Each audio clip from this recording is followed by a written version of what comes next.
anywhere on earth. Get you right here with me. Rocking with J to J. Watch the movement. Don't judge my life.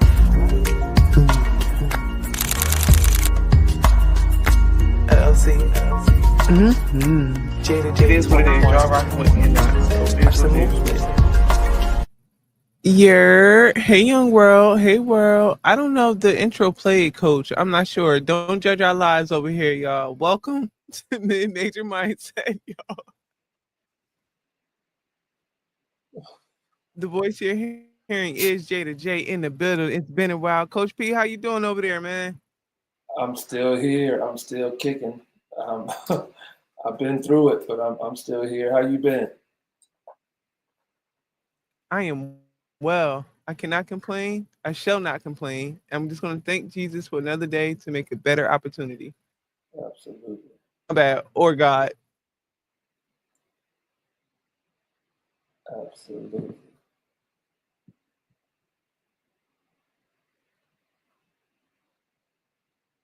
But yeah, I've been dealing with some pains, some old man pains in my neck and in my back and my shoulder. So I'm recovering. That's a big reason why I haven't been in here. I've been in the bed, been on pretty much bed rest for the last week. Just laying in the bed trying to get right.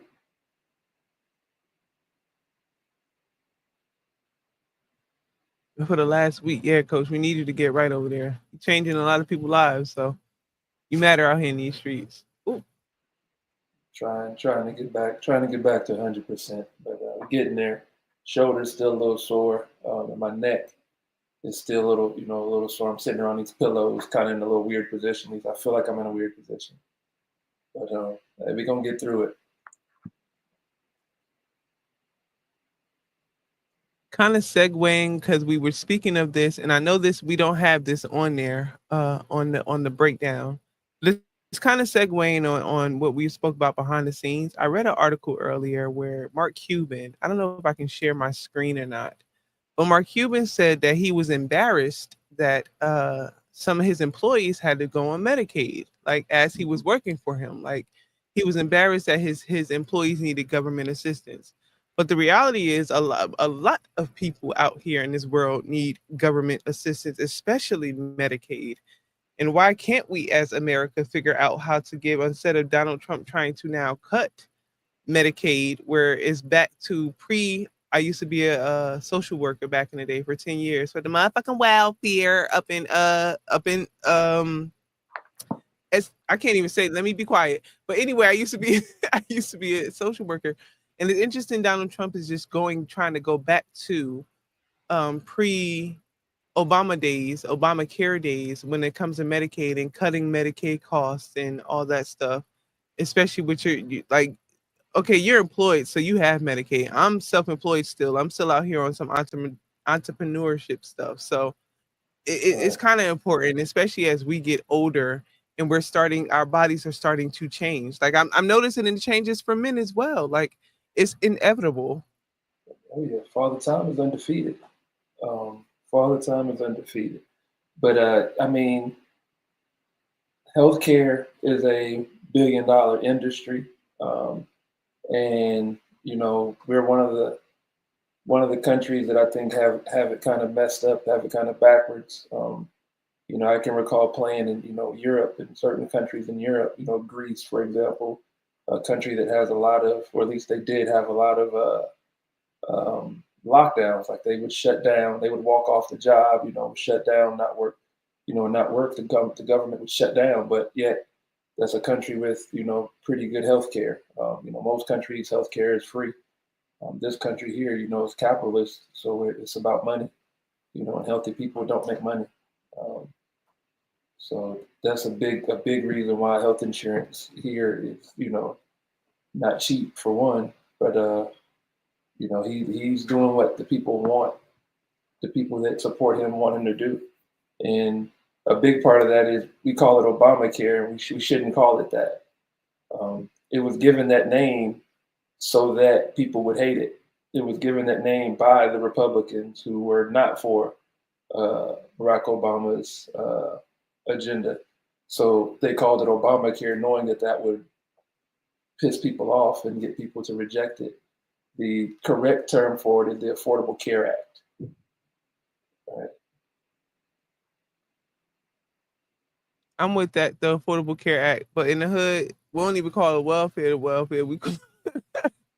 I get Right. what you're saying though, because it was set up. Because on the other side, like once that it was implemented, and I have friends that literally are real life. Shout out to my Fordham friends that are real life Republicans and really, really believe some of the stuff that comes out of Donald Trump's mind. But these friends despise Obamacare, like literally despised it because their insurance went up more. But I'm like, yo, you in my head, I was fussing with one of my homegirls because this one of my teammates performed. I was kind of fussing with her. I'm like, yo, how you an athlete and you a team player, but you can't understand the importance of Medicaid and everybody being able to have that. Like, I apologize that your insurance is a little bit more at this point in time, but shit, honestly, you could afford that shit. Let's be 100. You got generational wealth. Like, let's share the wealth to everybody. In my head, I couldn't grasp it because I'm a team player. Like I saw it directly with my own two eyes how having that Medicaid and how Medicaid used to be hard as hell for people to get. Like honestly, coach, like you had to go through loops and bounds and able to get Medicaid as a single person or a person without a disability, which is going back to what Donald Trump is trying to do. But I saw literally, I was sitting there and I saw my clients coming in smiling because they had teeth in their mouth now, because they have glasses now. They can see that they can go sit down and talk to somebody, and the pressures of the world on us. And I apologize for going off topic and going because we definitely have a breakdown, guys. This is our first time back, but coach was talking about his shoulder, his neck, and I'm not gonna put nothing out there, but it's just frustrating for me, for myself. Shit, I got Medicaid. I gotta stop cursing. Watch your mouth, Jay. Medicaid is for me as a solopreneur right now. I literally cannot afford to get Medicaid through my business right now. And until I break down and go back into the workforce, this is my alternative. And I ain't worried about it because I put well over 80 hours into my business every month. So DP, give me my Medicaid still, please, because I need some work done. Nah, for sure. I mean, if you can get it, I made the bonehead mistake of thinking, all right, I have an issue with paying for insurance. I hate insurance. I hate car insurance. I hate renter's insurance. I hate home. I hate insurance. And the reason for that is like if I have health insurance or I have car insurance and I paid for my car insurance for 5 years and I never get into an accident, my insurance should send me a check. Like I'm a firm believer in that, right? So I tried to be, cheapskate and, say I ain't been to the doctor. I ain't needed to go to the doctor in 3 years outside of my checkup. So I'm not paying for my health insurance this year. And I did great. My body was good. I didn't get sick. And then literally the first week of summer, everything locks up. So I went out and got some insurance. But like you said, it is not cheap. It is not cheap. And I mean, as great as this country is, that's one thing that I think we don't have right. We have a lot of things that aren't right, but that's one thing that I just don't understand. And again, it gets to me when we send billions and billions of dollars to these other countries to fight wars, but yet we can't make sure that our own citizens here have health care. So, but I mean, let me get off the soapbox. Another topic that I did not put in the outline, but that we talked about. And I mean, tonight is a catch back up, get back in the flow of things type of night. So, hey, we're already off topic. Let's stay off topic. And this is a conversation. Here, coach. Huh? I didn't hear you say that again. I just said we here. Let's roll with it. Absolutely. Transgenders and sports. We had a pretty good conversation this morning about it in our little meeting. I think this would be a good time to talk about that, to get the ball rolling and to get our conversation flowing. What's your stance on transgender athletes? in the women's So you realm about of to put me to the sports. fire, coach. I mean, Let hey, me we back at it. pre-reference my statements. I love all people. I don't have anything against anybody. Okay, so let me not. I don't love all people, but whatever you are, I'm cool with it. I'm cool with it. However, when it comes to this topic with transgenders in sports, when it is coming to women's sports, I do not. I believe that I'm trying to be politically correct in how because cancel culture is real, Mhm. and I never want them to think that I'm having a whole debate with another lady about. Anyway, in my opinion, I believe if they are going to compete, they should have their own league in which they compete against each other, because that would be fair.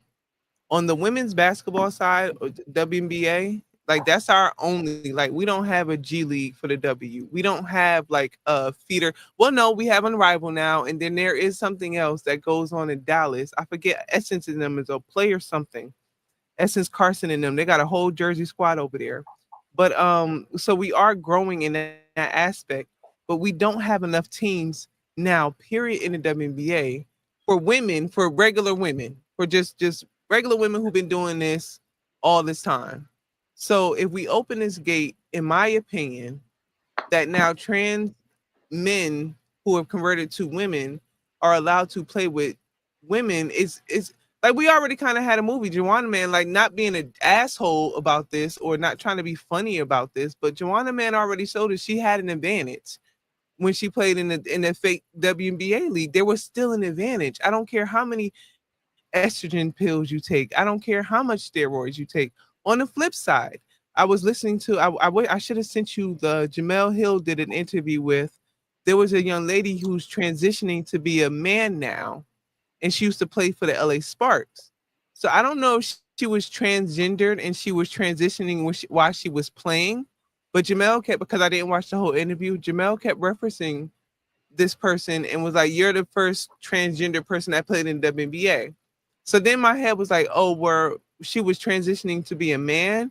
Even that's still not kind of fair. Like those women are then taking steroids, like real steroids, to now be able to produce hair and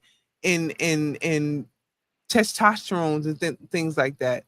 I was paired up when I was playing in the semi-pro league. They brought an ABA WABL team to Newark.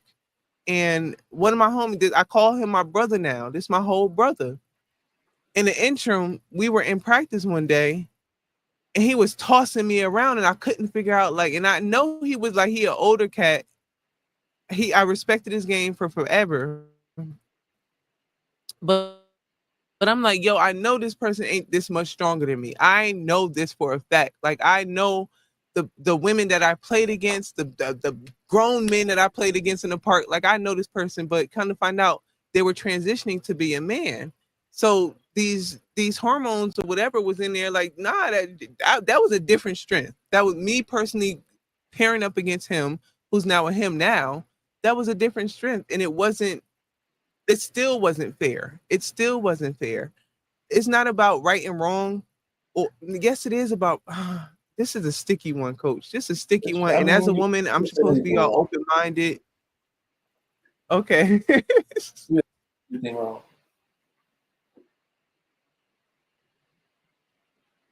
I think they should have their own league. Like the Special Olympics have their own Special Olympics. I feel like there should be transgender leagues where they compete against each other, and that would be fair play. That would be 100% fair play, in my opinion. A man's transitioning to be a woman is not fair play, and playing in women's sports is still not fair play. It's just not. I mean, it doesn't matter what you look at, right? Like you can look at military standards as far as like testing, right? There's a certain amount of pull-ups that a man has to do, certain amount of pull-ups that a woman has to do, right? Like they adjust it for man and woman, right? Like you look at, I look at a sport like golf, where it's not really, one person versus another person. It's the person versus the course. Okay, well, the men hit from one tee, the women hit from another tee, right? Just naturally, a man is bigger, more strength, you know, a little faster, right? Things that men do are a little different. You take a female that is 6 foot tall, 175 pounds, 180 pounds, and match her up with a man that is 5'5", maybe 150 pounds. There's a good chance that that 5'5", 155-pound man is a lot stronger than that 6 foot, 175, 185-pound woman, right? So to me, there's just certain things that when we talk about biology, it's not a fair comparison. Yes, you're putting, you know, like I'm not really sure. So again, I don't know the process of transitioning from male to female or from female to male. I don't know the hormones and all that stuff that are, you know, needed to complete that transition. But I'm willing to bet that that transition doesn't take away a lot of that's just biological strength that a man is going to have.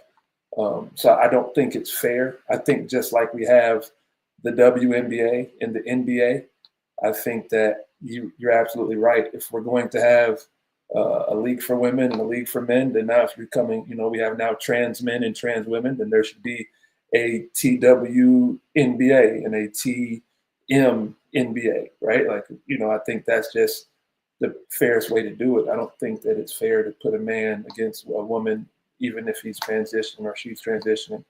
And like you said, I love anybody, what they choose, you know, whatever you choose to believe or choose to be, that's on you. I don't really, doesn't affect my life in any way, you know, but I just don't think it's fair. I don't think it would be fair to ask my daughter to compete against, you know, a boy that, you know, is possibly stronger and, you know, bigger.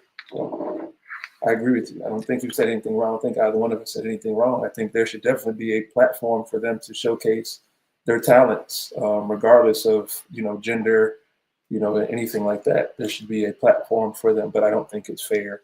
I think we made, you know, if I take me at 30 years old, if I decided to say, you know what, I'm, you know, transgender, again, not saying that's a decision that somebody just wakes up one morning and decides to make, right? Like I'm not alluding to that at all.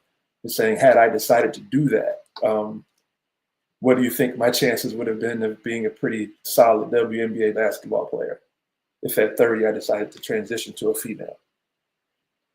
You still would have been cooking. It would have been the movie. Oh, you would have been cooking them, D. Like, it's not fair, bro. I don't care. Again, I don't care how many estrogen shots you take. I don't care how many. Nah. You still would have been out there cooking. Like, we couldn't have stopped it. Like, you would have been all star playing 3 games, bro. Like what are we doing here?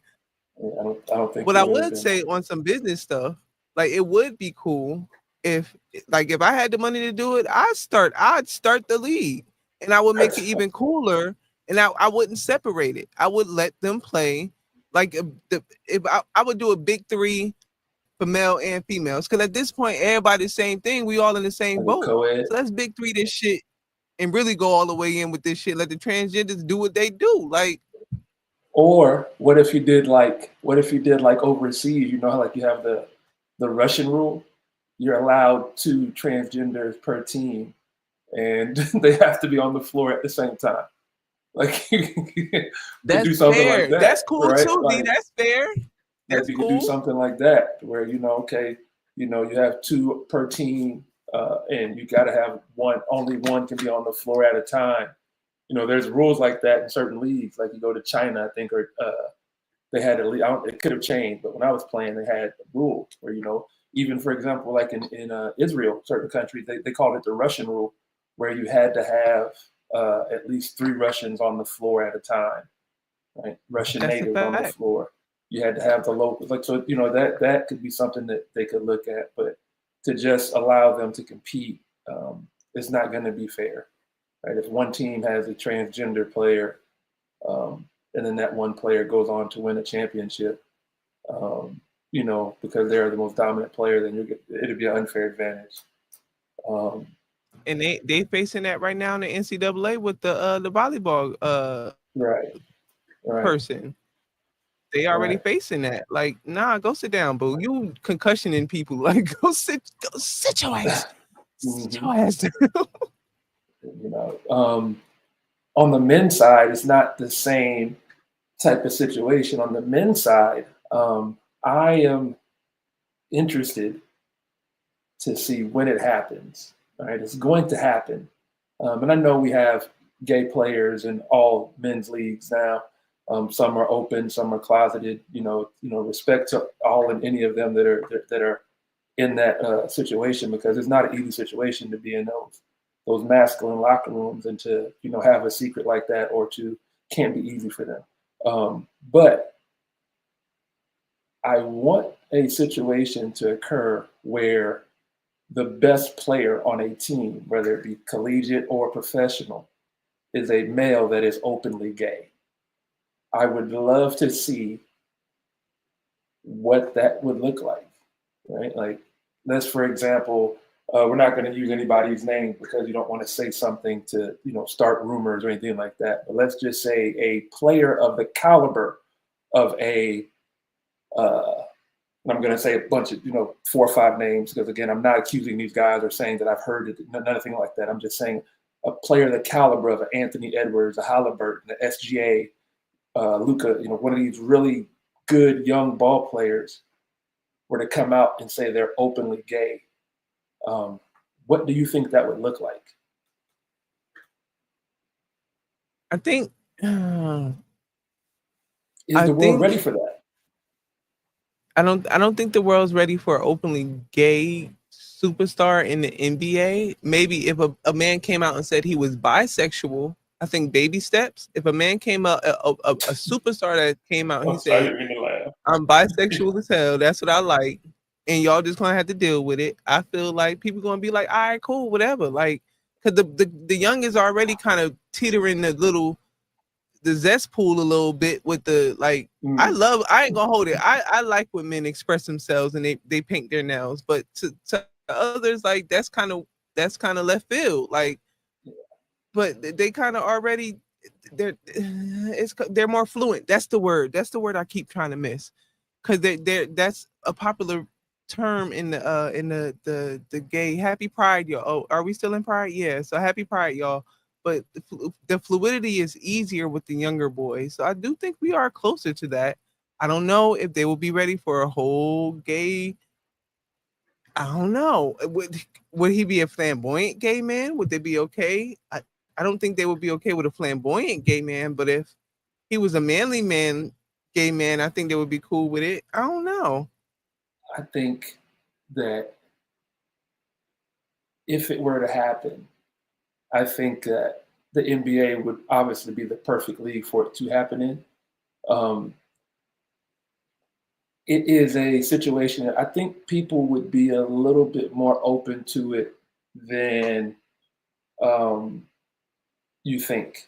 Right? I think if the player were to come out and say he was bi, I think that would rub people wrong, because they would be like, why are you stepping out and saying you're bi? Like, you know what I mean? Like, that isn't, to me, I think people wouldn't accept that as much as if he came out and said he was gay, right? Like, he's fully gay, he messes with men.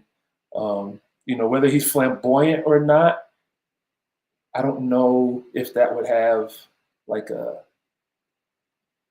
major impact. I think that if he is a bucket getter, if again he's on the caliber that I'm talking about, right? I just named the guys I named: Anthony Edwards, Halliburton, Tyrese Halliburton. I don't know where Josh came from. Halliburton, SGA, Luka, right? These are faces of franchises. I think if a player of that caliber were to come out and say he was gay, I don't think it would be an issue. I think people would accept it.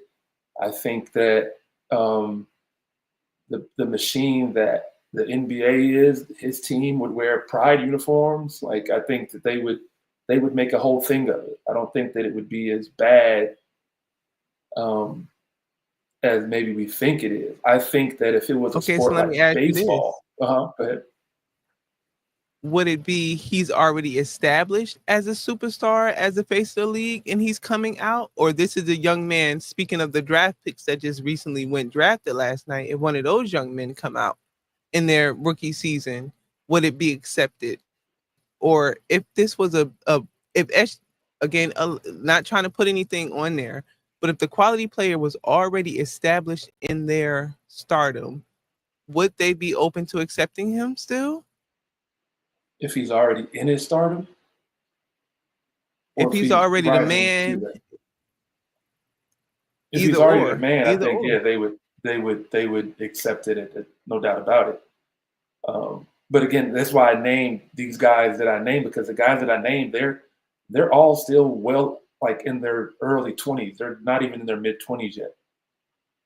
Right? All those guys I named are, no older than 25.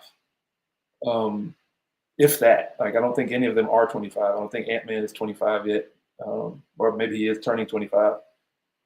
But I think if you're a rookie and you're making a statement like that, you better have an amazing year. If not, it's going to be looked at as a distraction.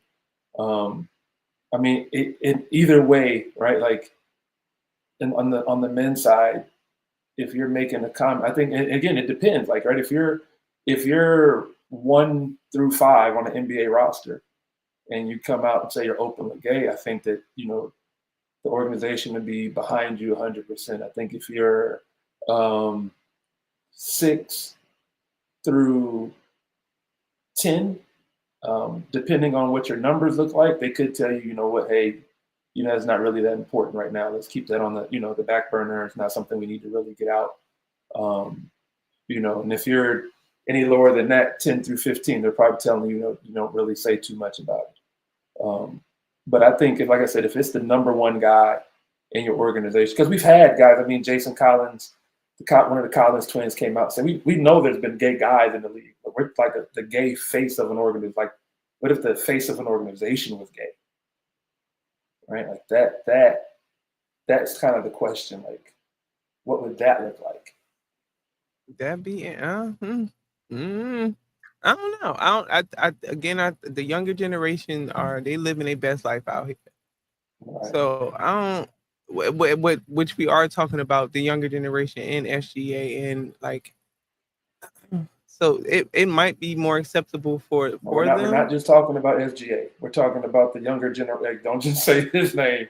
Oh yeah, no bullshit, y'all. General, all hypothetical, just question, just conversation piece, right?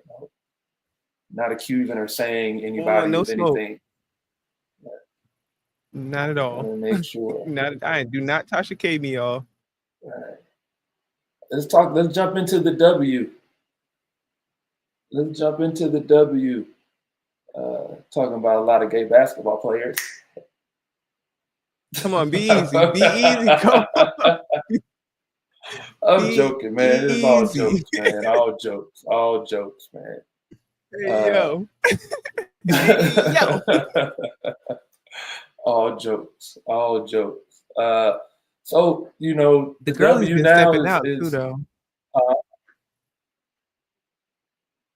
They've been stepping out more. Like I love to see how femininity is becoming a little bit more. I can't even say a little bit, because I know a lot of all my WOGs. They all were straight women, but like just their pregame outfits and how they're coming to the game looking like the girlie's been cute the last couple of years in the W. Like for real. Yeah, there was. I mean, especially when we were younger, when we were playing.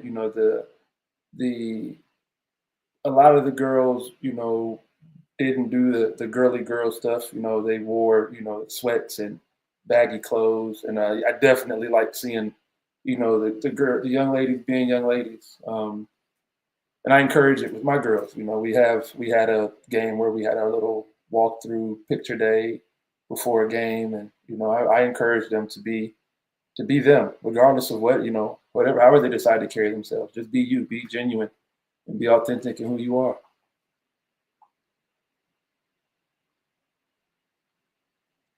That's a full fact, Coach. So yeah, the W, we're about 15 games in now. And the two top teams are still the two top teams, but that gap between them and everybody else has vanished. The current, if playoffs started today, the Las Vegas Aces would be the 8th seed with a record of 7-8. The Washington Mystics would be the 7th seed with a record of 8-8. The expansion Golden State Valkyrie would be the 6th seed with a record of 7-7. That's pretty impressive, especially for an expansion team. The Seattle Storm would be the 5th seed with a record of 9-6. And then that leaves our top four. The top four are separated by 2.5 games. So it's still a very tight race. Atlanta is 10-5. They hold down the 4th spot. The Phoenix Mercury are 11-4. They hold down the 3 spot. And they're on a 5-game winning streak, by the way, the Phoenix Mercury, which, again, a lot of people thought it was going to be a rebuilding year for them after losing BG and Diana Taurasi retiring. The New York Liberty are the 2 seed right now. If the playoffs started today with a record of 11-3. And the Minnesota Lynx are 12-2 and hold down the number 1 spot in the WNBA right now. They're 7-0 at home. Talk to me. What you've been seeing? What you've been peeping from the W? I like that. I want to say it was last week, maybe the week before. Neck went off. NECA for Seattle. Her and what's your girl? Diggins, Skylar. That 2-man game up there is deadly. Skylar and Neck, and they went crazy last weekend. Okay. Also the 2-man game between Aaliyah Boston and Caitlin Clark is another one that's dummy. I wish I could get the same two-man game from Cardi and Angel. They did evolve because Angel they both had a great game recently, maybe 2 nights ago. Cardi dropped her career high at 27. Angel had another double. The W, I can't remember who gave New York their first L. I don't know if it was the expansion team or I think it was Skylar and them. But you called that like a couple of weeks ago. Like you were like, we were like the predictions of who would be the one that would rock with them if it came down to it in playoffs. Who would give them the most run for their money? And I think it was the Storm that knocked off that gave New York Liberty their first loss. So the W has been good. The W has been spicy. It was a whole. We ain't even been on air to talk about the whole the fight with the white girls between Caitlin, Sophie. What is Connecticut? I think it was. I thought they was going to get Tina Charles caught up in that too. Like, but I'm glad Tina didn't get caught up in that. But the W been spicy. The W always spicy though. Yeah. That was a basketball moment, right? And I think that that is what a lot of people been wanting to see from the W just a little bit, right? I think last year, Caitlin, got into situations like that, and it kind of was her teammates weren't really, doing a whole bunch. Yeah, they would step in and, stop, altercations, but they didn't react the way that I don't know her name, and I started to call her Becky because she has blonde hair. But the young lady who kind of Sophie Cunningham. There you go, Sophie Cunningham. I wanted to say Becky. Sorry, because blonde hair, and that's just what came to my mind. Anyway, but yeah, they didn't have players that reacted like that last year. And when I think about it, right, I think about the comparison to the Pacers. The Pacers have James Jones on the bench. He's kind of their James Johnson. Who's kind of their enforcer. He has a martial arts background, and then you find out about Sophie Cunningham. She has a martial arts background, so she's kind of in that role of enforcer. I wonder if there was any talk in-house between the two teams, because they're owned by the same people. If there was any talk about that going into this year, about protecting Caitlin, or at least having her back a little bit more than they had last year, at least more than it appeared that they had it last year. I feel like that was because is this Stephanie White's first year with Caitlyn, right? They I weren't think together so. last year, right? No, I think this is her Um, first year there. yeah, so Steffi definitely that was conversation in that backcourt. That was definitely and I think that was another big reason maybe why they brought in Dewana to be a vet, to be an enforcer. Like speaking of Dewana who asked for the like get me the F out of here. Like wave Right. me, get me out of here. Like I wonder what the real because her post the W been juicy. Her tongue. She calling out. She like y'all keep that same energy, and I want the apologies when y'all find out was really in a just of what she said. Like Right. I'm out. Like thank y'all, but I'm out. Like all right, Mhm. let's see what's going on, honey. Yeah, that'll be interesting to know. All the details of that come out. Um, League leaders. Nafisha Collier is leading the league in scoring at a 24.4 points per game, followed by Asia Wilson, who's averaging 21.3. Brianna Stewart is in third, averaging 21. Kelsey Plum, formerly of the Las Vegas Aces, now of the Los Angeles Sparks, is averaging 20.5. And Sabrina Ionescu, I hope I said that right, is averaging 19.7. She's in fifth. Kelsey, before we move on to the league leaders and rebounds, Kelsey was in a little bit of a, I'm not going to say, shitstorm or anything like that, but she caught herself in a little bit of, I guess we'll call it trending traffic with her response to the gentleman. And I say gentleman because they didn't give any, I guess I'm kind of being biased with my side already when I say gentleman, right? But, when she was asked to sign some cards outside of the team hotel on a road trip, which something that happens on the men's side pretty frequently. But her response made it clear that she was not used to it, or nor was she really a huge fan of it. You and I talked about it a little bit, but I think this is the perfect time to jump into that conversation real quick. Oh yeah, I had time that day, Coach. You brought that. I had time, as you can see in Yeah, my long ass Virgo answer. I was on the beach. Like, listen, I can't really. I'm in pain. I'm trying to enjoy this beach. I'm Don't not give a going to damn. respond to that right now. Shit wasn't that important. It really wasn't. But I this is what I'm asking the men because I think for me I got more defensive because I need Kenyon Martin to be a big brother in the situation. Now he's media. Like okay, on the men's side, like you said earlier, on the men's side, it is so normal that you guys have fans outside of y'all hotels. That has been normal since y'all was in college. Let's be honest, maybe high school. It has been normal for y'all to have fans asking for y'all autograph, wanting to sweat y'all and all that stuff, wanting to be in y'all aura.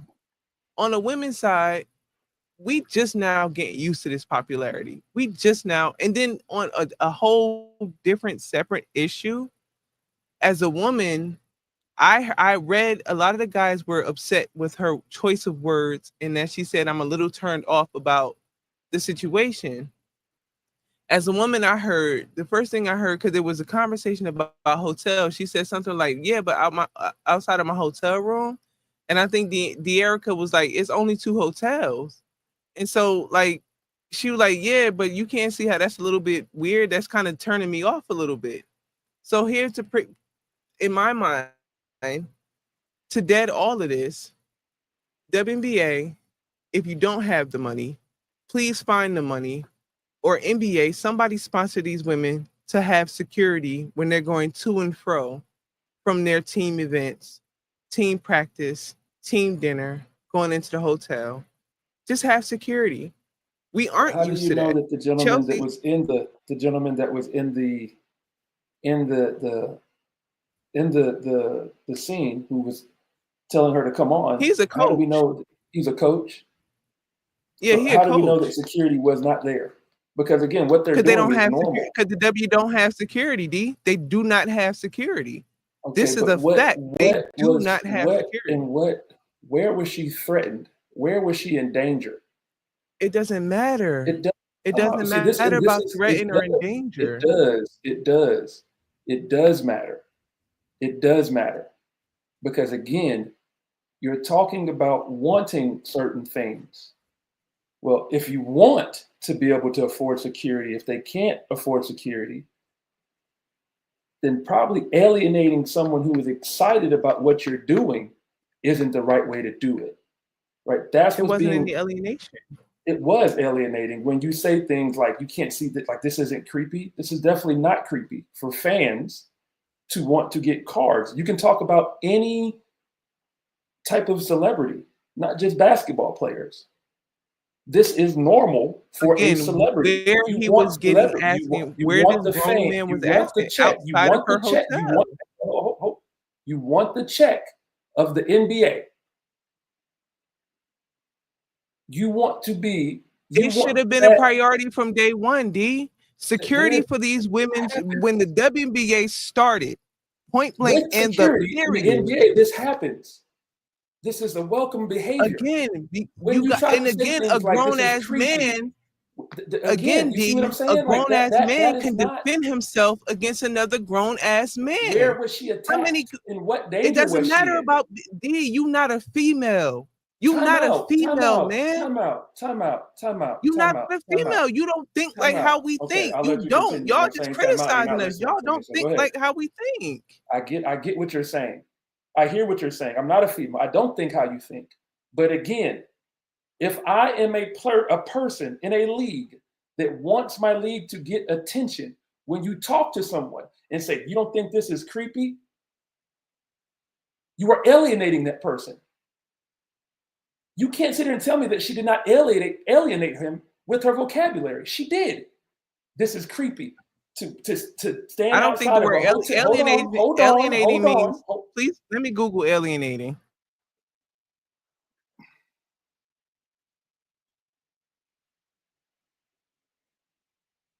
To tell someone that what they're doing, which is a natural behavior, there was nothing creepy, there was nothing predatory, there was nothing of that nature. You've gotten to a level where you're getting attention and you're getting the promotion that you want. So now the things that come with that, fans.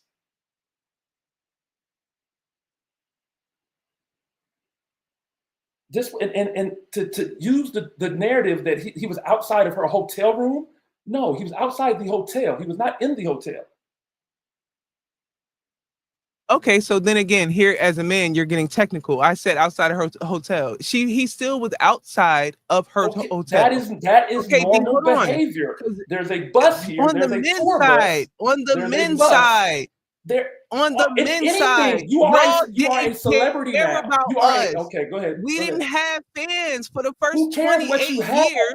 Who cares what you have? So give us time to get used to this new celebrity, and better yet, give us security so we can just walk around and willy-nilly just give somebody an autograph and not feel scared that this grown-ass man is standing outside of my hotel. Man as if you're never going to understand that. So we should take all. It doesn't matter about threatening. It's still weird.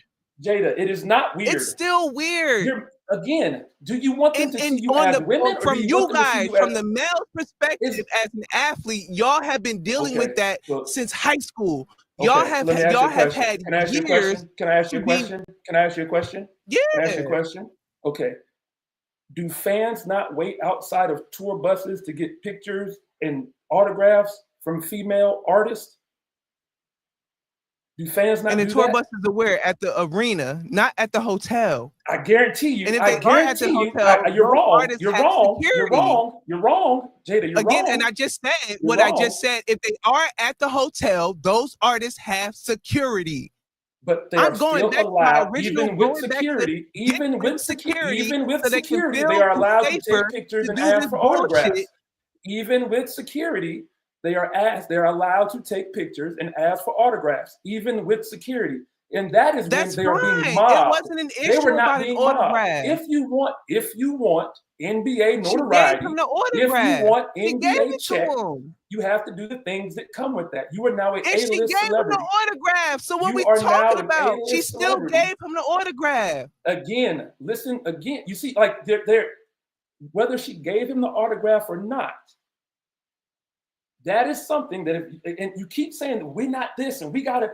The world does not wait around when you're ready for things. That's not how it works. You're getting the notoriety now. The NBA should have gave them security from the handle jump. it better. It should have been A security fan from wants the an jump. autograph. Your CBA is coming up. Sign the autograph and move on. He did not threaten her. And she signed the autograph and she moved the fuck on. Okay. Only y'all was mad because she said she was turned off. Only the grown ass men felt offended about her saying that she was turned off. Yo, this girl. Okay, so let's even take it back. It's creepy for me. Caitlyn just had a stalker. It's a man that just went to jail for stalking Caitlyn.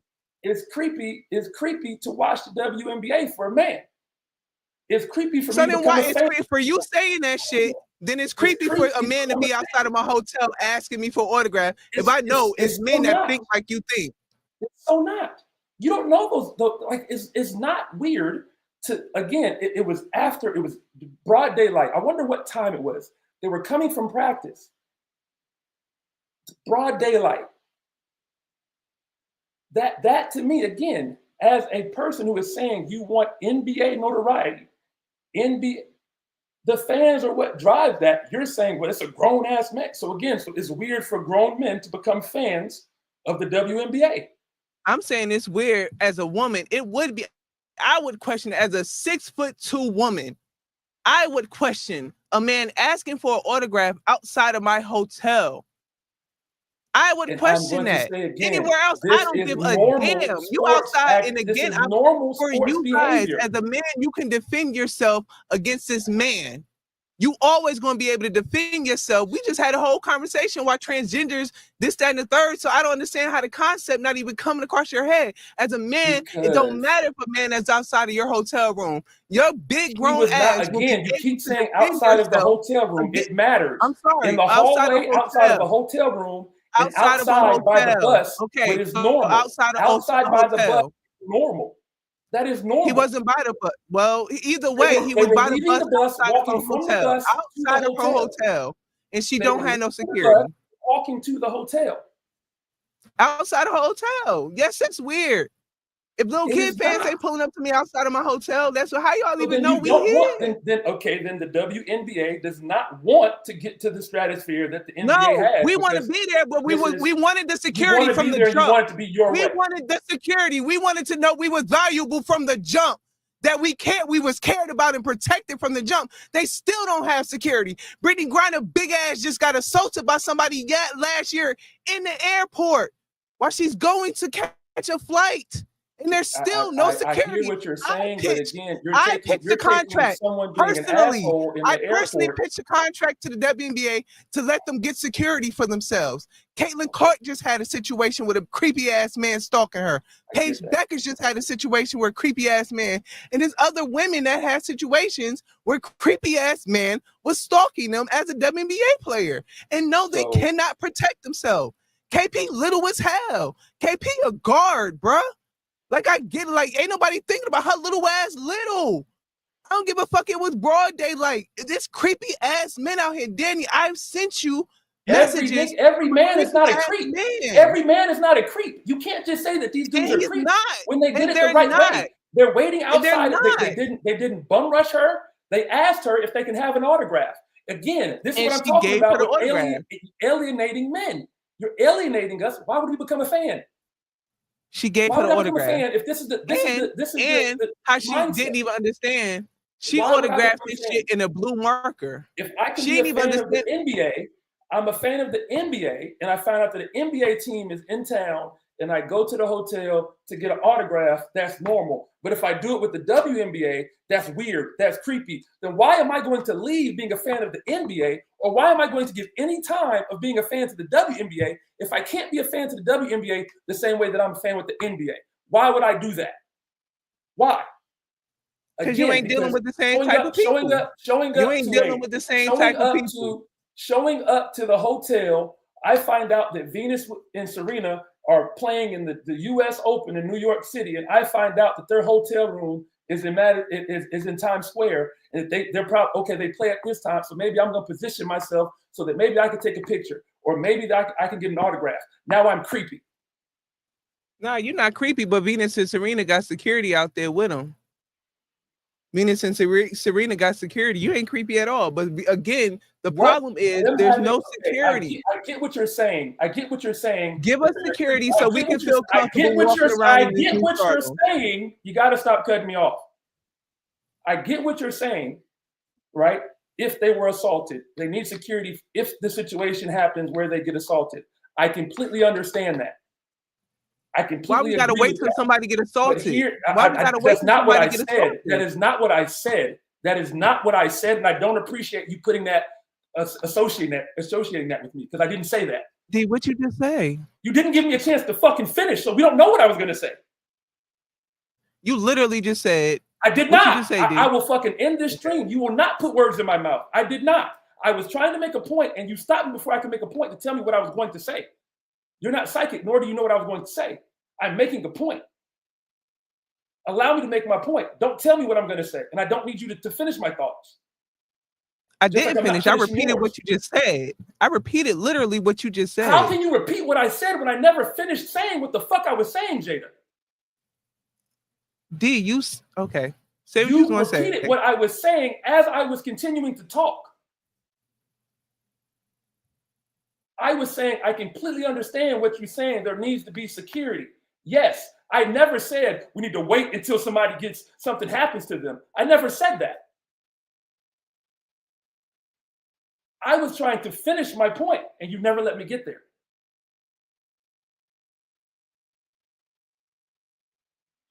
So, like I was trying to say, you're speaking on the needing security in the case of someone being assaulted. I get that. No one's saying they don't need security. What I am saying is those dudes asking for autographs is a sign that the WNBA is moving into the spectrum, into the realm where it wants to be.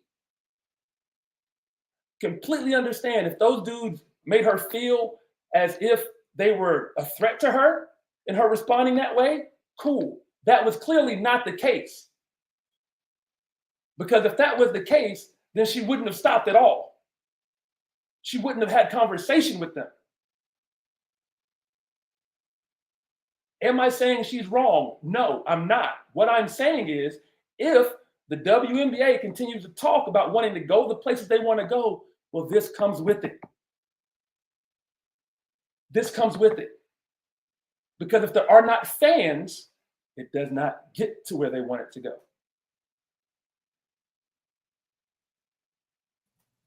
And the solution to the problem is, if we're there, then give them security. That's the only thing I'm saying from the jump. It should be security. You're not there. The WNBA is still not turning a profit. You're not there. You're going in the right direction. Okay. And then you still want to shit on the W. We're making. How am I shitting on the WNBA by stating a fact? But you just said this man. We're here now. These men are. How am I shitting on the WNBA by stating a fact? You just said the WNBA is still not turning a profit. The teams that own the WNBA, the NBA teams that own the WNBA, are not making money off of the WNBA teams. That is a fact. How am I shitting on something by stating a fact? Because you bringing up numbers. We're talking. You bringing up numbers, D. We talking about fans and popularity. That's how I'm saying you shitting on them, because we ain't have to bring up numbers. We have to bring. We talking about fans and popularity. We're not talking about money.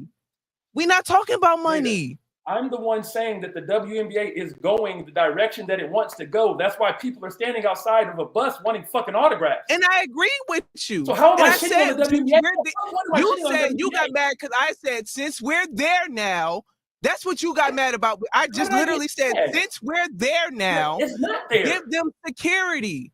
Give them security that they can feel safe to willy-nilly just have these fans, these new grown men fans outside of their hotels asking for security.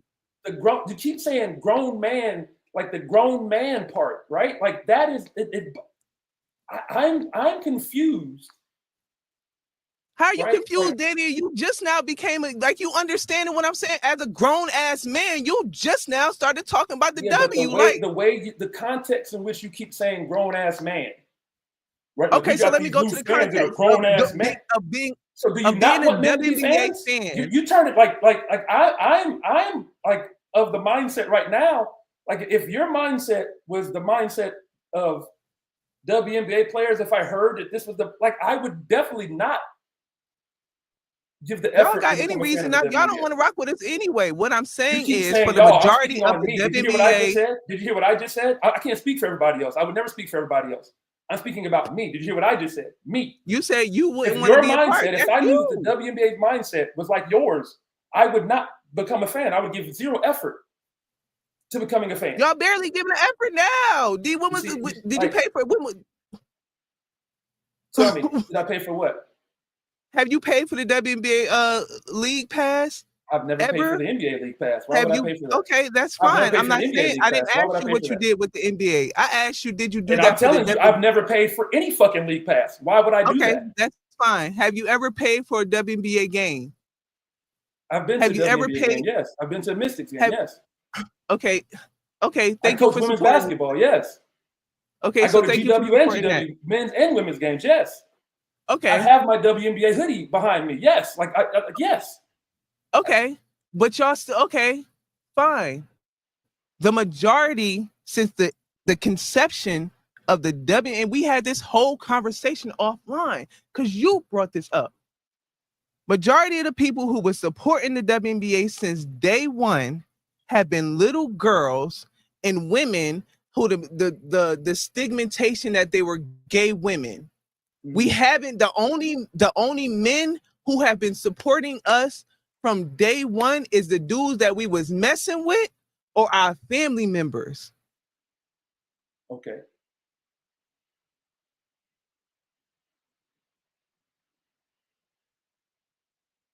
Shit. We not, and it's not our fault. It's not our fault. It's nobody's fault. And it's not his fault that he was out there asking for an autograph that she got this response. It's not his fault. So the solution to this problem is for PR and all this bullshit, give them security to feel safe and not have to wonder why this man is standing outside of my hotel room and damn, am I good? Am I okay? Because as a woman, we naturally think that. Sorry, fellas, but yes, sometimes women we think like that. We do. Because as kids, we were since childhood protect ourselves against who? Men who are stronger than us that we can't protect ourselves against. And no, he wasn't being berated. No, he wasn't being aggressive. But as a woman, my first thought is, what is this man doing? Why he outside of my house? I'm going to be a little standoffish. I apologize, fellas, not to bruise y'all big ass egos and make y'all feel like y'all alienated. None of that shit. But this is what women like. Ego. It ain't got shit to do with an ego, right? Because again, like you say some shit and then it's asinine because you're saying it, right? It's like making an apology and shitting on the apology as you do it, like what you just did, right? So I don't know who you're apologizing to or who should take it serious because it's bullshit. I don't give a damn who take it serious. I don't give a fuck. I said what I said. I said what I said. If you want men to be fans, we can't be creeps and fucking. I can't be a fan. Like be asking for an autograph now could be looked at as creepy. That's not normal because you're not used to it. You're not used to dudes asking for autographs because what you do. So now outside of my hotel, no, that's not normal. Because the only people for my whole career. The only people that came to my hotel who cared about coming to my hotel, who cared about knowing, was my family and friends. All right, so let's keep it that way. Sorry that you're outside of my hotel and I'm not used to that. Sorry. Let's keep everything how it was. Let's keep everything to how you're used to it. That means always being second ticket, right? That means always no, being I never not said. Hold on. Time out. Okay. Security. They you just said women. They should have had security from the door. I'm not speaking on that, Jada. I'm speaking on what you just said. I'm speaking off what you just said. You said you're not used to it. You're not used to it. It's not like that. It hasn't been like that in the past. So why are we talking about moving forward if you're focused on the past? If you want things to remain how they were in the past, again, I'm still going. If you want things to remain how they were in the past, then let's keep them there in the past. Don't ask for things to change then. But if you want things to change, the solution to all this is to get them security. You got to be open to them changing. So we could be comfortable in this change. Get the I WNBA get it. security. That's a Get them the same conversation again that escorts you that got to the have with the NBA players get WNBA. to and from That's a games. conversation you got to have with the WNBA. But since I No, want to see the WNBA, that's a conversation you got to have with the WNBA's front office. They got to I make said that decision. that. My whole So from the again, jump was for the my kids, even my for those text message dudes, to you. for those dudes, Get the for WNBA, those the dudes, NBA, for Kenyon Martin it's not the himself. NBA. So He was the how one that can you said even some shit. how can you even say Kenyon, I'm gonna say that Huh? out my mouth. Kenyon, you donate your big check and give the LA Sparks or just KP security. And let's why would dead the Kenyon Martin shit. do that? So she could be out here just signing autographs for y'all. So she could feel Wow. comfortable signing autographs at hotel for y'all. Give her security. Give her security. That's it. That was my whole solution to all of this. Give them security. So on either way, it's no PR blender with none of this shit. That's the solution. Okay. It don't have to be no. She gave the man an argument. Kenyon was the only one that had a problem with it because he was the one that it was shown he was mad about the way she said it. Dude, hold on, wait, you outside of my hotel? Hold on, wait a minute. I guess maybe if it would have been more comfortable if she just would have had the thought in her head and she wouldn't have verbalized it outside. Or it wouldn't have been a whole big old thing. Right? Like again, but this is the whole fact that she had that thought. This is a potential fan. This is a fan. This is someone we don't know that. How? How He's many asking. I'm standing out here asking for you to sign. And how many potential fans just be crazy ass creeps? But we can still say that. You think men athletes don't have to deal with stalkers? You think and again, y'all have security and y'all have enough money Stop. No, everybody does not have security. In those same situations, walking from bus to hotel, if I'm not Kobe, if I'm not one of the, I don't have, everybody doesn't have individual. There's one team security for the whole team.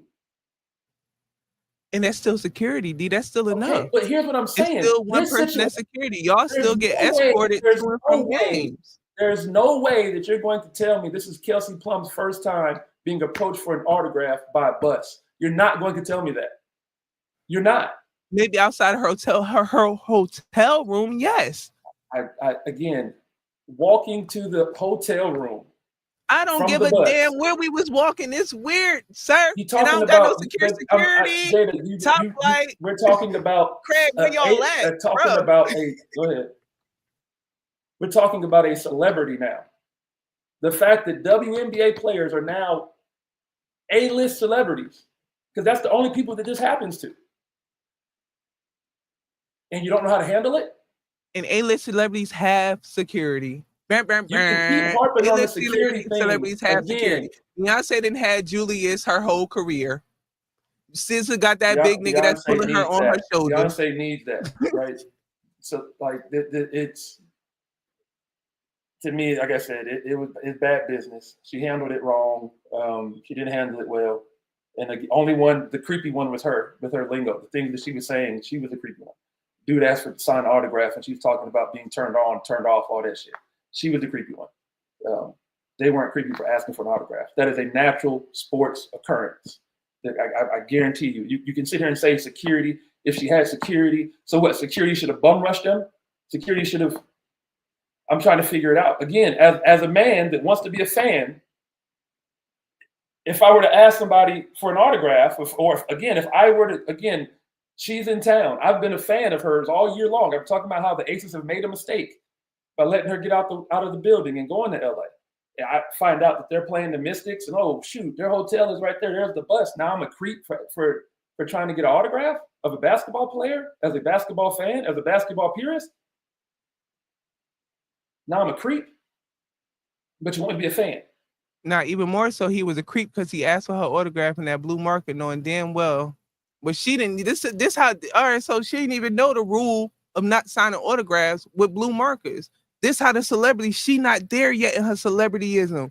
She ain't get that press run. Hold on, coach. Hold on, coach. I'm asking what the blue marker is. I'm asking what the blue marker means. The blue marker means that they can't go out there and sell. You know this as an athlete, right? I don't. That's why I just said I don't know. What up with the blue marker? Okay. So with the NBA, they tell their players they can't sign things with the blue because you can pull that signature. Like, so So it's like a green screen, blue screen. You can pull that signature and put it on whatever merch you want to put it on. That's why athletes try to, or anybody try to sign, if they're going to sign something, they try to sign it with a black pen. Young man didn't have a black pen. He had a blue marker. But because her press, she didn't get that same press that the NBA or like the young is getting when they go through their rookie camp or whatever they get, their media press. She still signed it, still went on with it. Like, here you go, here you go. But then that goes back to she doesn't understand the celebrity yet.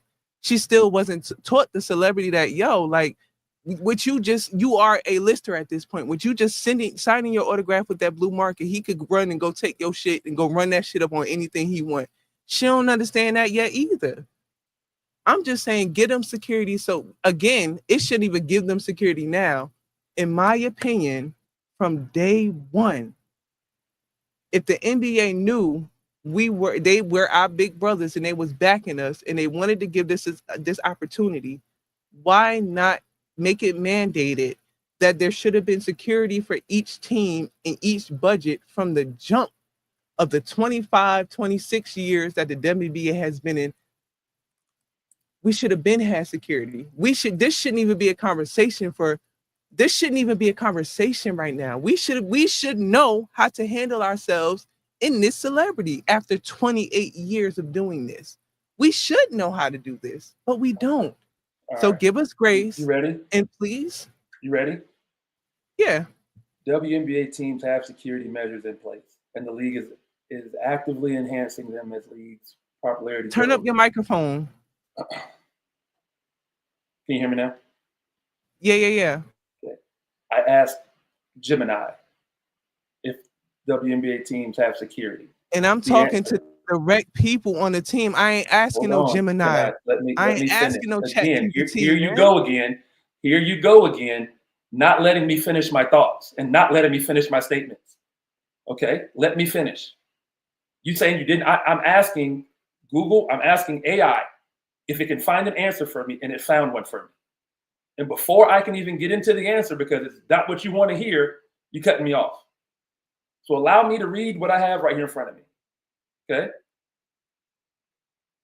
So I asked the question: Do WNBA teams have security? Yes, WNBA teams have security measures in place, and the league is actively enhancing them as the league's popularity grows. This includes security personnel traveling with teams, enhanced securities at practice and games, and dedicated security representatives in team marketing. This also provides security briefings and resources to teams.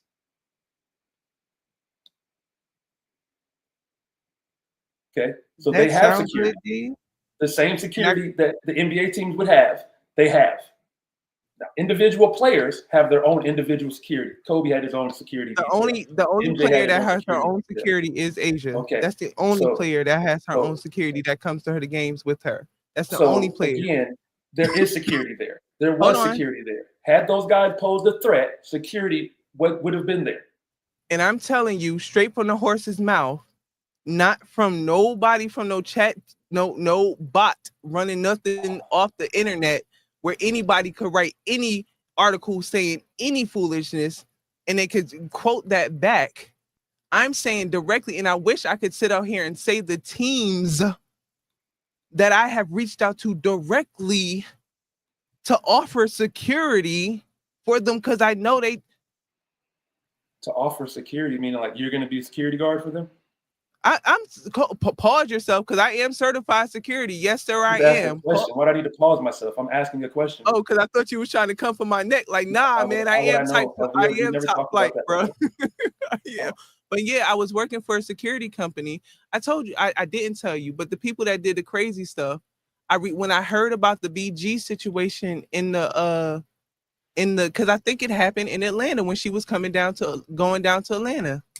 And I reached out to one of the plugs directly and I asked, like, yo, can we talk about this?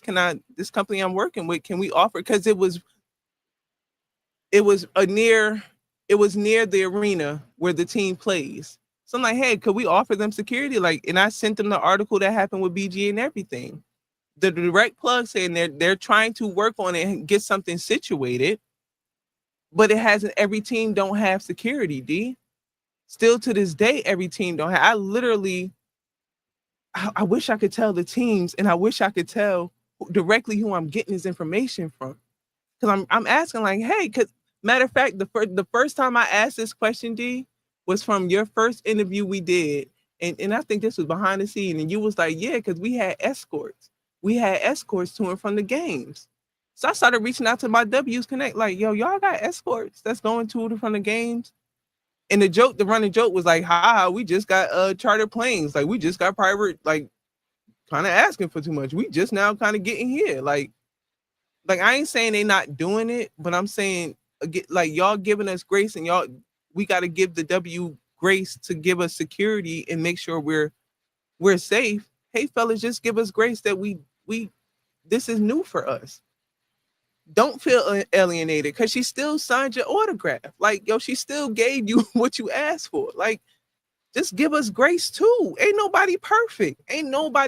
We ain't had the same celebrity that y'all have since high school. Again, let's go back to male athletes. Y'all be popular as hell, be getting groupies out of high school. I mean, I had groupies in high school, but still, like, it just give us grace, yo.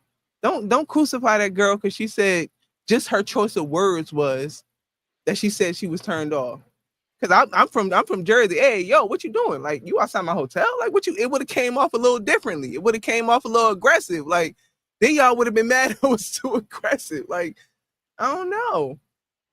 I don't think it's like I said. I think it was a horrible response, and yeah, I think that again, and it's when I'm talking with you, there's a lot of like how things were in the past.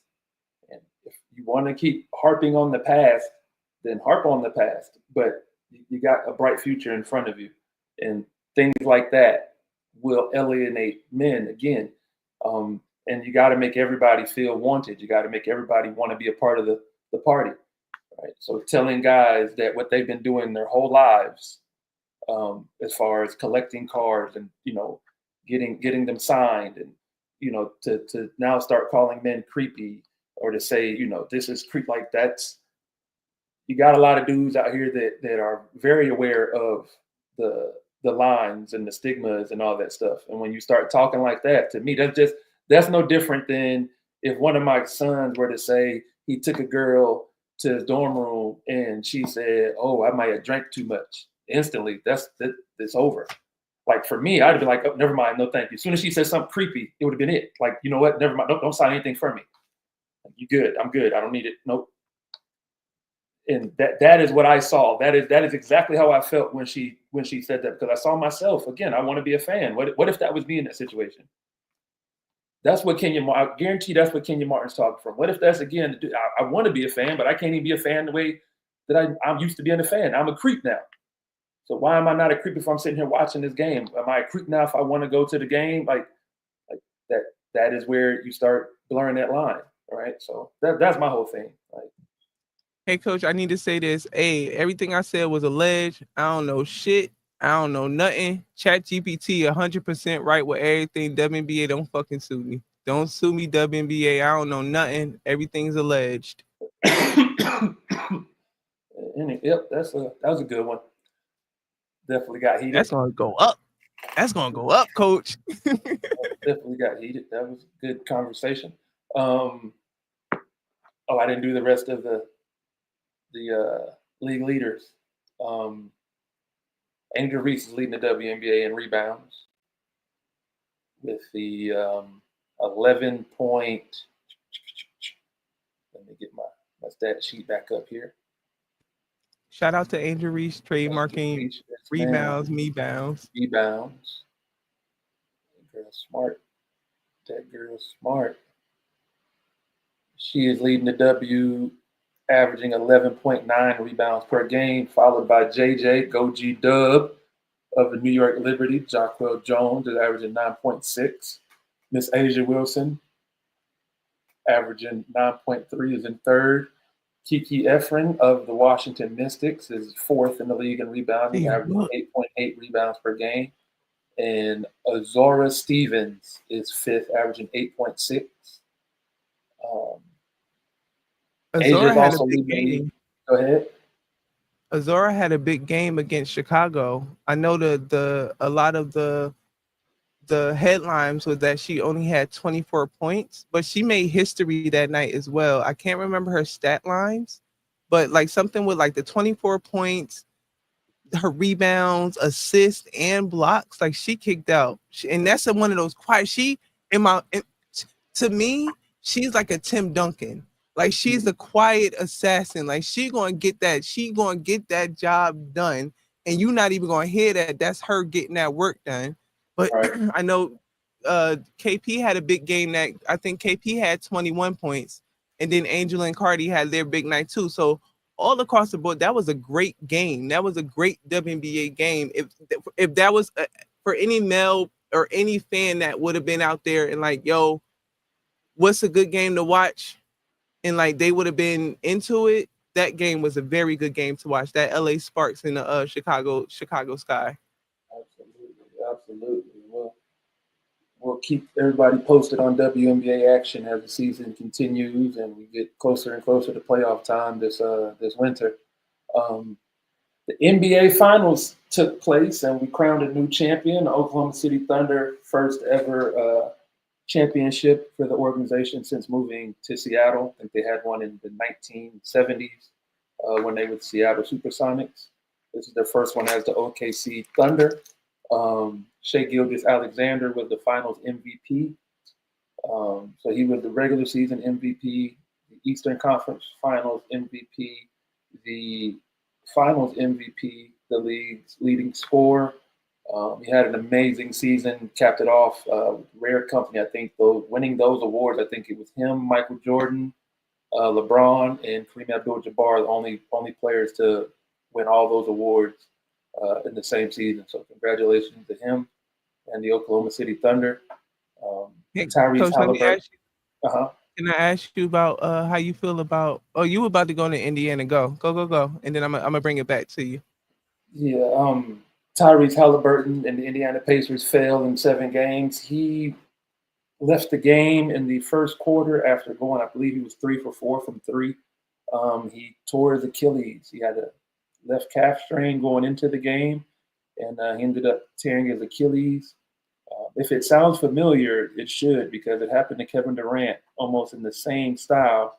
I think 2019, the Warriors versus the Raptors. KD had a calf strain going into Game 7. He played in Game 7, was playing pretty well, and then tore his Achilles pretty early in that game as well. So there are talks now because this year there were so many Achilles tears. I think there were 6 or 8. One, I can't remember exactly which one it was. Achilles tears, which is high. A lot of people, especially older dudes of my age and older, try to say it's the shoes and go back to wearing the high top shoes. That has absolutely nothing to do with it. They're saying that overuse and lack of strengthening the calf muscle. We focus on the upper leg, but we don't focus on the lower leg. And these guys are just very explosive. I know you talk about Jason Tatum and Tyrese Halliburton. They made deep playoff runs last year. Then they were in the Olympics, and then that kind of rolls right into the NBA season. So wear and tear on them. One more note: before Kobe tore his Achilles, it wasn't put down that he had a calf strain, but he was complaining about tightness in that leg that he tore his Achilles in. So there's definitely a connection between the calf strain and the Achilles rupture or tear. And it's crazy because when KD did it in 2019, they were saying that there was no connection. So. Oh, it's definitely a connection. And I heard what you said about the shoes, and I'm gonna put it in the chat, but I would be interested to see who got hurt and what brand they were with in which they got hurt. Right. I don't want to say the company, like, because in my head, I heard I had a teammate that tore her Achilles in college, and that whole season it went back to them calf muscles. I love how Wembley has a great workout like foot and lower body like workout, but him being so big, like he must take care of that. So they do need to implement that more on the men's side. I find it kind of interesting. Like on the women's side, our big injury is the ACL, I guess, with our hips and our knees and things like that. And it seems like for the guys, it's the Achilles. That's the Achilles heel of it all. Yeah, But yeah. And I wonder if it has something to do with the way that guys are built, right? Like a guy like Kevin Durant, he doesn't have a defined calf muscle. It's like his leg is like a stick, straight up. Same thing with Tyrese Halliburton. I'd have to go look at pictures of Jason Tatum. As far as shoes go, I know Jason Tatum is a Jordan guy. Dame Lillard, who also tore his Achilles, he's an Adidas guy. I'm not sure who Halliburton is with. I want to say Nike, but I'm not 100% sure. But I think it's really just the lack of training those muscles in the lower leg, and just, these guys are really explosive, right? Like they're fast twitch muscles, and fibers are very tight, and I think this is a result of it. Definitely, it's not it's the shoes or interesting anything to like me that. in football players, because we used to work out with the football. That's why I love me a football player. I got a type. Don't judge my life. But the football team, like they worked on the calves. Like I remember like doing workout, like heavy calf and lower body workout in football. And it's interesting to me on the men's side, you guys, they weren't doing that much because you got in my head. Okay, so as a woman, I'm thinking in order for me to be able to jump, I have to work on my calves. Like that's the number one thing. SC was telling me like, all right, you got to get your bunnies up. Like you're not jumping. Yeah, you get these rebounds, but you got to get more explosive. You got to get quicker.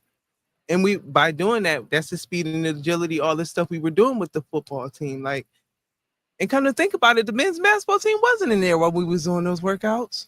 They were doing other stuff. So you guys do train differently on the body. That's very, very interesting. That's very interesting. That it's just natural how the jumps and the hops are for you guys. Again, going back to the male female body, like it's just different. Like this is naturally that y'all jumping, y'all explosive, y'all getting it like that. As a woman, we would have to work on that to get that. Yeah, we focus on the core, and the core is from the bottom of from the neck down to right under your hamstring. I believe that's your core. So yeah, that would leave the calf muscle out. Like most of the guys that I worked with for explosiveness and stuff like that, we focused on the core. We focused on abs, hamstring, glutes, not so much the calf muscle. So I mean, we'll see. I mean, they'll like I said, they'll fix it because there's no fixing, but they'll adjust. The training will adjust, and they'll get it together. I do love that there's more of a chance for the comeback for the Achilles. Like back in the day, that was a career-ending injury. Yeah. And also, before we leave, if we're moving on from the finals, my question for you is: how you feel about that coach not playing? Paco, am I saying? Yeah, because we had a whole conversation. Yes, how he was kicking. He been kicking up all season long, and those last quarter, like he didn't play him much at all. Like, how you feel about that? I mean, that was the decision that coach made. Right? Like sometimes you make those decisions and they make you look like a genius, and sometimes you make those decisions and it makes you look like a less than a genius. And that's what happened. I mean, I don't know what the purpose or what the method for sitting him out was, but I think he's the most well-rounded player. I think he does a little bit of everything. That guy was a Swiss Army knife. So I mean, yeah, that wasn't probably the best decision, but you're trying to figure things out, trying to get something going, and that was the decision he made. And that's the thing about coaching. He had as a coach, he had an amazing playoff run, and then you make that one decision, and that's the decision that people decide to question. But it was an amazing season. I'm back into the NBA because you got all these new young guys. So I'm excited about that. I think this is a great segue into our next topic. The NBA draft took place last night and the night before. A lot of action, a lot of trades. It was pretty interesting to watch until I fell asleep. But the number one pick, to nobody's surprise, the Dallas Mavericks took Cooper Flagg from Duke University. Here's my theory. In NBA, if you get wind of this, I'm pretty sure some other people feel this way too. I don't think that NBA basketball is rigged. Right? I think those games are competitive. I think people play hard. You know, they're trying to win. Maybe a call here, call there, doesn't go people's way. I can guarantee you the NBA lottery is the most rigged thing in professional sports. And here's why I say that. Could you say that again? though? Could you? Is that a hot take? Could you say that again? Man, the NBA lottery, the draft lottery, is the most rigged thing in in professional sports. Say it one more time. The NBA draft lottery and draft is the most rigged thing in professional sports. Here's why I say that. We'll start with this year. The Dallas Mavericks trade their franchise player to the LA Lakers and surprise everybody. They have a 2% chance of winning the number one pick. Guess who gets the number one pick? The Dallas Mavericks. Right? Let's go back into time. 2003. The number one player in the country, LeBron James from Akron, Ohio. Who gets the number one pick that year? The Cleveland Cavaliers. Coincidence? I think not. We can go fast forward a couple years before that. After that. Derrick Rose is the projected number one pick in the NBA draft. Derrick Rose is from Chicago. Which team gets the number one pick? The Chicago Bulls. These things happen too regularly in the NBA lottery. It happens too much. I could go further with these type of coincidences. You saying they should not stop calling it a lottery and just call it a draft? Like this what we doing in this way? Maybe they should go. I don't know. Like, because it adds suspense. I don't think you can. There's really not anything you can complain about the NBA game right now, as far as I don't know if this is a word, but the watchability.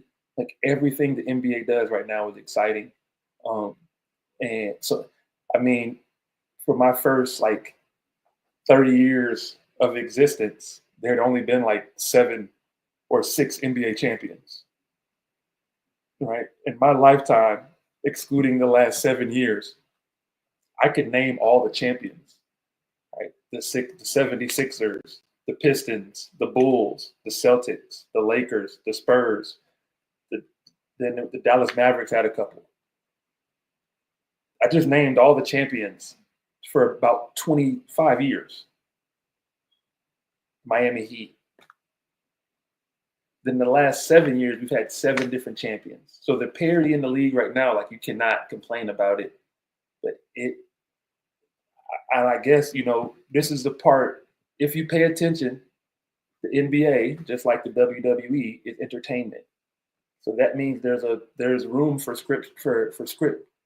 I think that's where that part comes in the NBA, right? That's where the script is written, and it's definitely not about outcomes of games and stuff like that. But it is definitely, we got to make sure that the right players get to the right markets or near the right markets so that we can, capitalize on this player's fan base.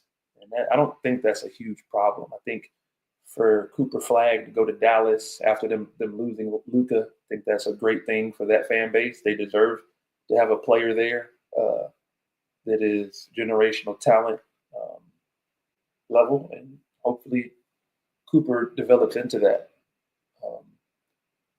The number 2 pick went to the Spurs. That was Dylan Harper from Rutgers University. That's the son of NBA, don't want to say superstar, but NBA star player at one point, Ron Harper, out of Rutgers University. Young man seems to be very talented, can score the ball. The number 3 pick, VJ Edgecombe from Baylor, super athletic guard. The Hornets with the 4th pick took another Duke player, Canopel, amazing shooter. The most interesting draft pick in the lottery, the Utah Jazz selected Ace Bailey out of Rutgers University. Rutgers had 2 guys go in the top 5. Shout out Coach Pikel, Coach TJ Thompson, my teammate at GW, and Brandon Knight, who's on that staff up there. But Ace made it very clear that he did not want to be drafted by certain teams. And the Utah Jazz were one of those teams that he made it very clear he did not want to be drafted to. He declined to work out for them. He declined to work out for any NBA team. And he was still drafted with the 5th pick, and he has chose not to show up. Usually in the NBA, the night after you're drafted, the next day you fly out, you're introduced to the media, you sign your contract. But Ace has not reported to Utah yet. So at least he hasn't reported since we've been down here. We came down about 9 o'clock. So he hasn't reported yet. So that should be pretty interesting. Let me do the rest of the top 10, and then we can talk about that a little bit more. With the 6th pick, the Washington Wizards drafted Trey Johnson out of Texas. Trey's been on the scene for a while since he was in high school. He's a good shooter. Should be a good addition for the Wizards, who will still probably suck. With the 7th pick, the Pelicans drafted Jeremiah Fears. His uniform is going to be a high seller because his name is Fears and he wears the number 0. So 0 Fears, that's going to be a tough uniform. I've heard kids already talking about that one. And when I saw that this morning on social media, I was like, ooh, that's tough. With the 8th pick, the Nets drafted Igor Dimin from BYU. Not really familiar with him, but he went 8th, so he's got to be pretty solid. The Raptors, with the 9th pick, drafted Colin Murray Biles from South Carolina. I believe that's old girl Kit's boyfriend. Yep, that's her boo. Yeah, that's her boyfriend. So he's pretty solid. Oh, she was there. Yeah, she was there. She was. She was trending. That red dress was the girls. The girls been girling. The girls been girling. That red dress was saying something. Kids, you did that, boo. You did. This, at the, her draft night will be, she's going to count down to her draft night, which will be coming up here soon. Next year's draft, I'm sure she'll be a top pick in next year's draft. And with the 10th pick, the Houston Rockets, who have been busy over the last couple of days, they drafted the big dude from Duke. I can't say his name, and I'm not going to butcher it, but he's 7'3". Huge brother. He got drafted by the Rockets and traded to the Suns. So that's your top 10. He was saying about his mom and the generator, like he lived. Yeah. That was VJ. That was VJ Edgecombe from Baylor. Yeah, he talked about their struggle and how they didn't have a lot. They lived off a generator for a few years. Yeah. Big fellas from Africa. So I have a lot of so many angles I want to talk to you about this whole NBA draft. And the first one, starting with, I have a question because I still have to. I have to get this content. When we went to Rutgers and you spoke to the young men at Rutgers, and this speaks to the coaching staff in this NIL market right now, that I believe the Harper kid was there. I believe he was there. That was his brother. Oh, that was his brother. Okay, yeah, his brother was there before him. Because in my head, I was like, "Yo, for coach to keep a player in this NIL world, yo, he is doing something great over there. Like, ain't nobody transferring out like that and shit like that." Okay. Put me straight. Yeah, his brother was a star player at Rutgers for the last maybe 4 years. His brother was the best player at Rutgers for a minute, and then he went there last year. He only did 1 year. He's one and done. Dylan is. So that is. I love the NBA draft. I love the draft, no matter what sport it is, because those young men's families or lives, you're literally getting to watch their families' lives change in front of you, and they're getting to chase their dream. So let me ask you this, Coach. Draft, no matter what sport it is: football, basketball, baseball, hockey, you know, I love drafts. We're going to zoom down to the 58th pick of the draft. And the reason the 58th pick of the draft is important to me is because that's where I was drafted. So I always look and see who was the number 58th pick. This year it was Salio Naing from Trinidad. I don't know where he's from overseas somewhere. And he is going to the Cavaliers with the 58th pick. Yes, I always like to look at the end of the draft. We're not going to call all those guys' names out tonight, but we'll come back to that at another time. Also, Kevin Durant being traded to Houston, which is also something we'll talk about on another episode. I want to get ready to wrap this one up, but before we do that, tomorrow is fight night. Tomorrow is fight night, UFC 317. It should be a goodie. I'm gonna butcher his name, but this guy, the champion, is a good fighter. Ila Tupuria. He is the lightweight champion. So these guys weigh 155 pounds. They're not big guys. 5'7", 155 for the champion. And the challenger, one of my favorite UFC fighters of all time, Charles do Bronx Oliveira out of Brazil, stands 5'10", 155 pounds. He is electrifying. He can choke people out or knock people out. He has power in both hands. Those flying knees. Is a black belt Brazilian jiu-jitsu fighter, and that is the main event tomorrow night. So I will probably be at Dave & Buster's or Buffalo Wild Wings watching that tomorrow. Also, flyweight title is on the line tomorrow. I can't say this guy's name either. I know him, but Alejandro Pintoa, again, another Brazilian. He's a champion at flyweight. He'll be fighting the Frenchman Kai Kara France, who is also he's from New Zealand. I always say he's from France because his last name is France. But he's from New Zealand again, and these guys are flyweight. So these guys are 5'5", 125 pounds, and again, they're little guys, man, but powerful and dangerous. These guys are real, like they walk the street every day. There's some other good fights on the card. Another good one that'll be pretty good is during the prelims, which I probably will get there to watch the prelims because I'm big on the only women's fight on the card is Tracy Cortez and Vivian Araujo, and they fight at women's flyweight, so they're 5'4", 5'5", 125 pounds each. And this fight should be pretty good. Brazil versus USA. I think we have a Brazilian jiu-jitsu fighter versus a wrestler. Those are always fun to watch. So I look forward to watching that tomorrow and having an update on that card on the next time we get on here.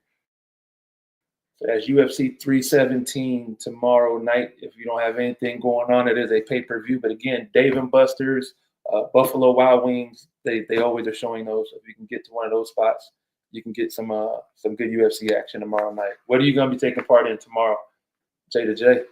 I'm working on these applications.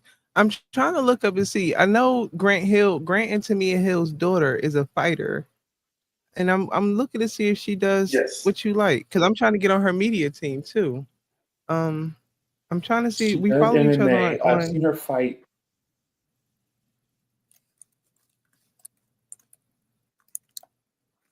What did she fight? I'm trying to find her Instagram page. That'd be dope if we can go to one of her fights. I'm trying to get Clarissa to approve it, get back approved on her list.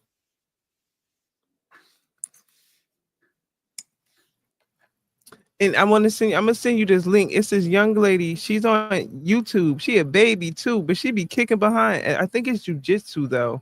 I think what she's doing might be jujitsu. Yes, D. Yeah, I follow her and her dad. Yeah, I love them. He's a good dude. Like for real. I love them. Yeah, I follow her. I follow everything they do. Yeah. Yeah, He Grant be Hill, kicking her it. daughter Mila Hill, she's an amateur MMA fighter, so she's working her way up the ranks. Um, so yeah, she's an amateur fighter. But yeah, I saw her fight on something. I can't remember exactly what it was, but I saw her fight. She's not bad. She's not bad at all. But yeah. I did have a question. Does VP watch any of the fights with you, or that's too gruesome for her? No, she watches them with me. She if she stays up late enough, she'll watch them with me. But no, she was at first it was too much, but then she got invested because so many fighters are from Brazil. So she fell in love with it. She watches it with me, and yeah, when I go to the gym and get on the bag, she'll watch. And yeah, she's I wouldn't say she's a fan, but she knows the fighter, especially the Brazilian ones. That's dope. Absolutely. And if at a later time we're gonna, because I want to like, it's questions I have for you as a man in a committed relationship, and so it's different questions and stuff I would want to ask you just at a different time. Absolutely. We get that going on tomorrow or whenever we do our next episode. But we got to get back to being consistent and getting this content. I love the fact that we argue and yell and get loud, and then it's just like, yeah, okay, next topic. I think that's amazing. I love that.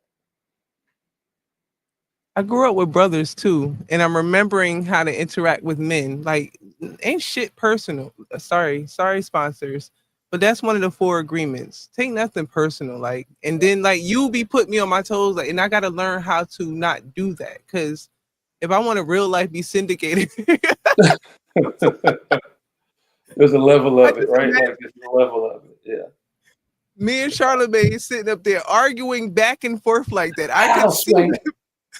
How, Sway? You don't have the answer. Years later, that nigga was right. Sway was right. Yes, he was. Yeah, he Sway was was. right. And you be right, coach. You be right. I be calming down. And then I be talking again. And now we talking again. Yeah. Absolutely. And thank you again for bud, because marijuana does help. Edibles help, guys. Like Sure. back in the day, if probably I would have taken this, I wouldn't have spoken to D for like a month from that. This episode wouldn't have ended. Like, but I've matured in that. So nah. I thank you for that, D. I thank you for bringing me back to being okay with my brothers and feeling safe with my brothers and not having to be on the fence and seeing your point of view as a man in this world. So I appreciate that shit as much as I be defending and no, it's safe. All men aren't gonna hurt you.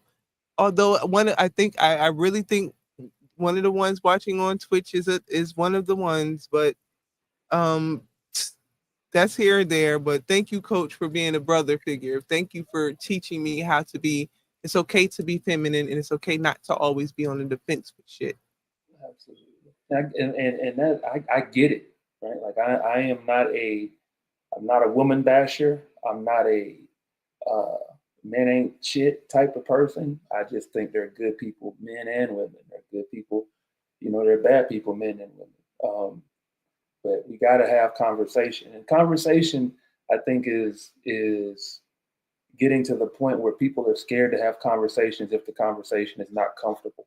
And sometimes you got to have uncomfortable conversations. Sometimes you got to allow someone to raise their voice in a conversation and not get offended that they're raising their voice because they're passionate. I think that being a passionate person, sometimes passion gets confused for other things. It gets confused for anger. It gets confused for frustration. But passion is passion. So allowing people to have that space to be passionate, without getting too offended. I think that's what people got to work on. It normalized 6-footers being able to be passionate with each other, and it doesn't look like we're angry or we're going to fight or we're going to destroy things. That's a whole nother conversation for another day. I just read an article. They said maybe Aaliyah Boston was too strong for a call that should have been called during one of their recent games. But normalize 6-footers, tall people being able to be passionate and not being labeled aggressive or harmful. All right, so you want to hear a take that I have after coaching female basketball for the last 4 years now? 5, yeah, 2021, 22, yeah, 4 years. Black girls and stronger girls get treated like Black women giving birth. Meaning, right, more Black women die giving birth than any other race of women because they're always looked at like they're tougher. They can handle more. They can take more. And the same thing I noticed in basketball, that stronger girls and Black girls don't get certain calls because I feel like the referees feel like they can take more than other players. Facts. 100. You ain't tell a lie. You ain't tell not one lie. And then I used to get mad fouls. Don't bring your little ass in this paint. I'm gonna swat that shit. I'm sorry, I'm cursing. Sorry, I hear you, mama. Don't just, I don't know. It was very biased, extremely biased. And you know, I'm biased. That's why I fight so hard for my post players, for my people in there, because I know that they treat us like that, man. They really do. And then also off the court, they treat us. That's another day. These are things that we definitely could talk about on other episodes. But I mean, their numbers can back it up, right? Like throughout history, more Black women have died during childbirth because, you know, they complain about things and the doctors say, oh, well, you're okay, you're strong, you can, you know, and then that kills the person, you know what I mean? Like, so I think that applies in other realms too. I mean, in society, of course, I deal with that every day. So, but I think those are definitely topics for the next episode. But we back though. We back. And just niche voice, pew pew pew pew. Y'all not gonna be able to hear my sound effects, but oh well. We back, y'all. Thank you, Coach, for another great episode. Go stretch and ice or heat up. You see that shoulder starting to hurt. I'm sitting there rubbing it. It's starting to hurt. I'm trying to move it around to get comfortable. It's just like, nah, it's time to go lay down, brother. Put that ice pack on and take this Motrin. So go ahead and get your shots out. Let's go and wrap this one up, J to J. Thank y'all for tuning in with us. Y'all been rocking with us all night. Mid-major mindset. Go follow us everywhere, guys. We are going to be more active. I just, on my end, again, I'm back here cooking. Go follow me on LinkedIn. I'm not going to follow you back because I ain't going to mess up my algorithm, y'all. But go follow the whole movement, a mid-major mindset everywhere. If you following me personal, J to J 21 everywhere, especially on LinkedIn, get me cooking out here, y'all. Trying to make these. Absolutely, man. Do us a favor and go to the YouTube channel and subscribe. We trying to do something again. We apologize. I apologize for being out. I've been on the shelf, back, neck, shoulder. Been feeling old, getting old over here. I got advice for you. That's my advice. Don't get old. But yeah, my socials, I'm at on IG. I'm at Coach JR 224, and also on IG at Pinnock PINNOCK 24. Yeah, this has been another episode of Mid-Major Mindset, man. We appreciate y'all being here with us. We appreciate those that ain't watched it yet.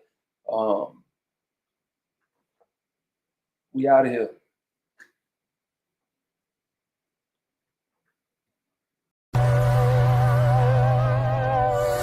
What's happening? It's your boy Pinnock.